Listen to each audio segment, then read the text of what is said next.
Welcome to Sunday's Reading Club. Today I'm going to be reading The Grufalo's Child, so let's begin. The Gruffalo said that no Gruffalo should ever set foot in the deep, dark wood. Why not? Why not? Because if you do, the big bad mouse will be after you. I met him once, said the Gruffalo. I met him a long, long time ago. What does he look like? Tell us, Dad. Is he terribly big and terribly bad?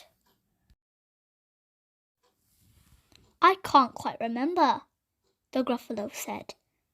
Then he thought for a minute and scratched his head.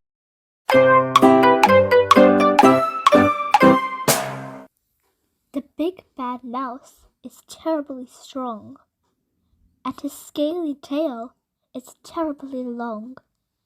His eyes are like pools of terrible fire, and his terrible whiskers are tougher than wire. One snowy night, when the Gruffalo snored, the Gruffalo's child was feeling bored. The Gruffalo's child was feeling brave, so she tiptoed out of the Gruffalo cave. The snow fell fast and the wind blew wild. Into the wood went the Gruffalo's child. Aha! Oh-ho! A trail in the snow. Who is this trail, and where does it go? A tail poked out of a log pile house. Could this be the tail of the big bad mouse?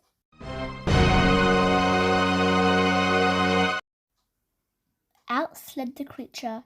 His eyes were small, and he didn't have whiskers. No, none at all. You're not the mouse. Not I, said the snake. He's down by the lake, eating Gruffalo cake. Snow fell fast, and the wind blew wild. I'm not scared, said the Gruffalo's child. Aha! Oh-ho! Marks in the snow. Whose are these claw marks? Where do they go? Two eyes gleamed out from a treetop house. Could these be the eyes of the big bad mouse? Down flew the creature. His tail was short, and he didn't have whiskers of any sort. You're not the mouse. Doo-hoo! Not I, but he's somewhere nearby, eating Gruffalo pie. The snow fell fast, and the wind blew wild. I'm not scared, said the Gruffalo's child. Aha! Oh-ho! A track in the snow. Who is this track, and where does it go? Whiskers at last, and an underground house. Could this be the home of the big bad mouse?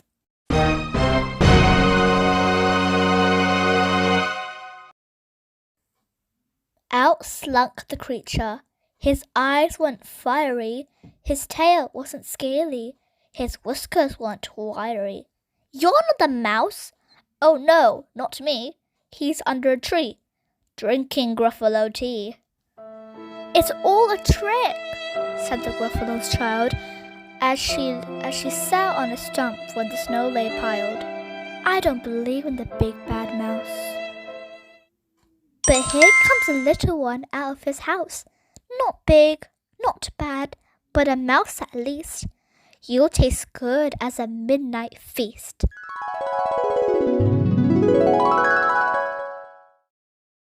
Wait, said the mouse, before you eat. There's a friend of mine that you ought to meet. If you let me hop onto a hazel twig, I beckon my friend so big and bad. The Gruffalo's child unclenched her fist. The big bad mouse. So he does exist. The mouse hopped into the hazel tree. He beckoned, then said, just wait and see.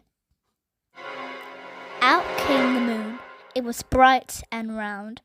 A terrible shadow fell onto the ground.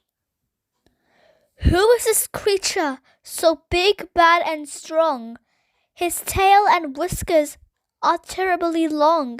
His ears are enormous, and over his shoulder he carries a nut as big as a boulder.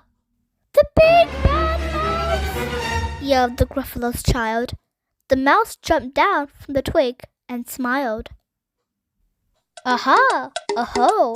Prints in the snow. Whose are these footprints? Where do they go?